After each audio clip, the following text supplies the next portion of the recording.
মাননীয় স্পিকার, নতুন সরকার ক্ষমতা গ্রহণের পর থেকে ব্যাংক থেকে ঋণ নেয়ার পরিমাণ ক্রমাগতই বাড়ছে। ক্ষমতা গ্রহণের মাত্র 52 দিনে ব্যাংক থেকে 44,500 কোটি টাকা ঋণ নিয়েছে বর্তমান সরকার। সরকারের দ্রুত ঋণ বৃদ্ধির কারণে ইতিমধ্যে চলতি অর্থবছরে বাজেটে নির্ধারিত লক্ষ্যমাত্রা ছাড়িয়ে গেছে। এবার বাজেটে লক্ষ্যমাত্রা ধরা হয় 1,04,000 কোটি টাকা। সেখানে চলতি অর্থবছরের জুলাই থেকে 9 এপ্রিল পর্যন্ত সরকার ঋণ নিয়েছে 1,12,761 কোটি টাকা, যা লক্ষ্যমাত্রার 108%। এর মধ্যে অন্তর্বর্তী সরকার জুলাই থেকে 16 ফেব্রুয়ারি পর্যন্ত নেয়া ঋণ 68,229 কোটি টাকা। বাংলাদেশ ব্যাংকের প্রতিবেদন থেকে এই তথ্য পাওয়া গেছে। মাননীয় স্পিকার, অন্যদিকে রাজস্ব আদায়ে অর্থবছরে 8 মাসে লক্ষ্যমাত্রা থেকে পিছিয়ে আছে প্রায় 71,500 কোটি টাকা। মাননীয় স্পিকার, আপনার মাধ্যমে মাননীয় মন্ত্রী মহোদয়ের কাছে আমার প্রশ্ন, আমরা রাজস্ব বাড়ানোর ক্ষেত্রে এবার নতুন কোনো পরিকল্পনা নিচ্ছি কিনা, করের আওতা বাড়ানো হচ্ছে কিনা এবং হলে সেটি কিভাবে? ধন্যবাদ মাননীয় স্পিকার।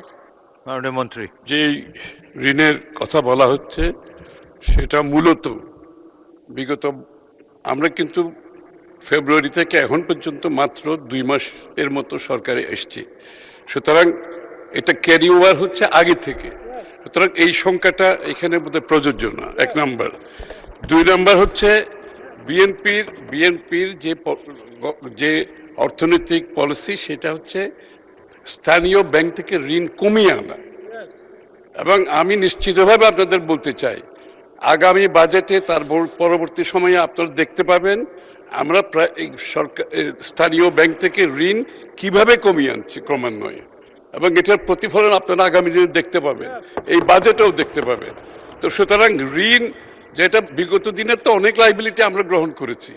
এখন আমি তো আগেই বলেছি ব্যবসা বাণিজ্যের যে অবস্থা, ট্যাক্স জিডিপির কথা যখন আপনি বলেন, আমি তো ব্যবসার অবস্থা এতক্ষণ ধরে আপনাদেরকে বললাম, যেখানে ব্যবসায়ীরা এক্সিস্টেন্সিয়াল থ্রেটে আছে, তো ব্যাংকের রিপেমেন্ট করতে পারছে না, তার স্টাফদের বেতন দিতে পারছে না, ফ্যাক্টরিগুলো রিডান্ডেন্ট হয়ে যাচ্ছে, এগুলো আগের থেকে ক্যারি ওভার সব। তো সেই ক্ষেত্রে ট্যাক্স জিডিপি যেটা আমরা রেখে এসেছিলাম অনেক উপরে, সেটা বিগত সরকারগুলো কমিয়ে কমিয়ে সাথে নিচে নেমে আসছে। আবার এটা আমরা যেখানে রেখে আসছিলাম ওখানে তুলতে হলে মাননীয় স্পিকার একটু সময় দিতে হবে, কিন্তু বিএনপি সরকার সেই কাজটা ভালোভাবে সম্পন্ন। জ্বালানির কোনো ঘাটতি নাই, জ্বালানির কোনো সংকটই না থাকে, তাহলে এত লম্বা লাইনই বা কেন? দামি বা বাড়াইতে হয় কেন? অফিস কর্মসূচি সময় পরিবর্তন করতে হয় কেন? এই প্রশ্নগুলা তো ওঠে মাননীয় স্পিকার। ব্রাহ্মণবাড়িয়া 2 আসন থেকে নির্বাচিত মাননীয় সদস্য রুমিন ফারহানা। ধন্যবাদ। মাননীয় স্পিকার, আপনাকে অসংখ্য ধন্যবাদ। মাননীয় স্পিকার, কাদম্বরী মরিয়া প্রমাণ করিল যে কাদম্বরী মরে নাই। আমাদের তেলের দাম শেষমেশ বৃদ্ধি হইল মাননীয় স্পিকার, কিন্তু তার আগে আমরা দেখলাম কয়েক কিলোমিটার জুড়ে লম্বা লাইন। আমরা দেখলাম মাঝরাত পর্যন্ত ড্রাইভাররা দাঁড়িয়ে আছে, তারা তেল পাচ্ছে না, কিন্তু সরকারের সেই ব্যাপারে কোনো হেলদোল নাই। আশ্চর্য হয়ে লক্ষ্য করলাম মাননীয় স্পিকার, মন্ত্রীরা যখন সংসদে বক্তব্য দেন তখন তারা অবলীলায় বলেন বাংলাদেশে জ্বালানির কোনো ঘাটতি নাই, কিন্তু মাননীয় স্পিকার যখন তেল নিতে যায় তখন দেখা যায় 3 কিলোমিটার লম্বা লাইন। মাননীয় স্পিকার, সরকার সম্ভবত কিছু পদক্ষেপ গ্রহণ করবার ঘোষণা দিয়েছে। তার একটা হচ্ছে মার্কেট প্লেস 7টা বাজে বন্ধ করে দেয়া।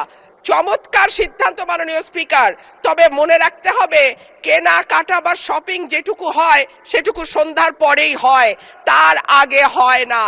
2 হইল অফিস আদালতের সময় বলে পরিবর্তন করবে, 5 দিনের জায়গায় 4 দিন বা 3 দিন তারা কর্মঘণ্টা ঠিক করবে।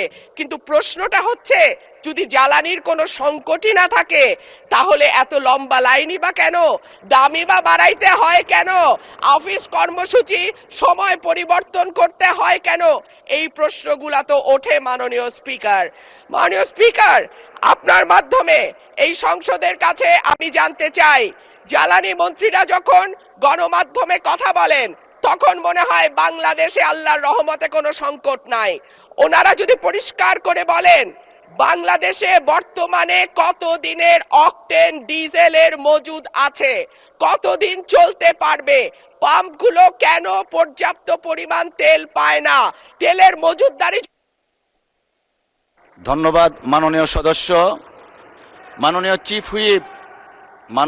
হুইপ প্লিজ আপনারা বসেন দয়া করে। মাননীয় চিফ হুইপের মাইকটা দেন প্লিজ।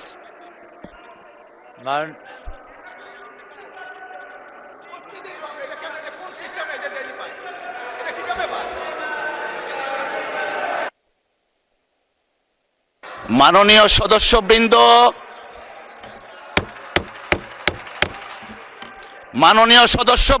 Please let us